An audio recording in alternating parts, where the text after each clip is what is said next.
राधे राधे, प्रणाम। मैं पूनम अपने YouTube चैनल पूनम सरिता संगीत में आप सबका तहे दिल से स्वागत करती हूँ और आप सबके लिए ईश्वर से मंगल कामना करती हूँ। आज हम लोग बहुत ही सुंदर गीत लेके आए हैं। आप लोग सुनिए, कैसा लगा कमेंट बॉक्स में जरूर बताइएगा।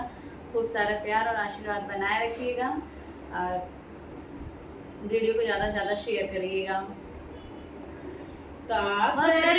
बालम बेचारा पीपर तरे मारब नजारा हो, का करही बालम बेचारा पीपर तरे मारब नजारा हो, का करही बालम बेचारा पीपर तरे मारब नजारा हो।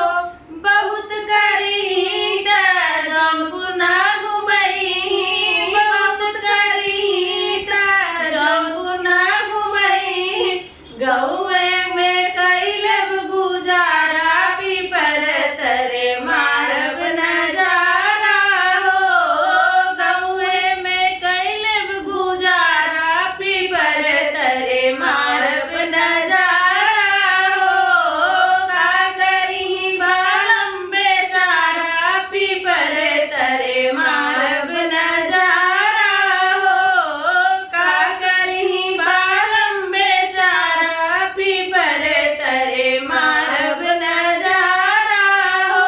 ढेर ऋषि तई मृति ना खियई, ढेर ऋषि तई मृति ना खियई, चोटवे से कैलब गुजारा पीपर तरे मारब नजारा हो, चोटवे से कैलब गुजारा पीपर तरे मारब नजारा हो, का करही बालम बेचारा पीपर तरे मारब नजारा हो, का करही बालम बेचारा पीपर तरे मारब नजारा हो।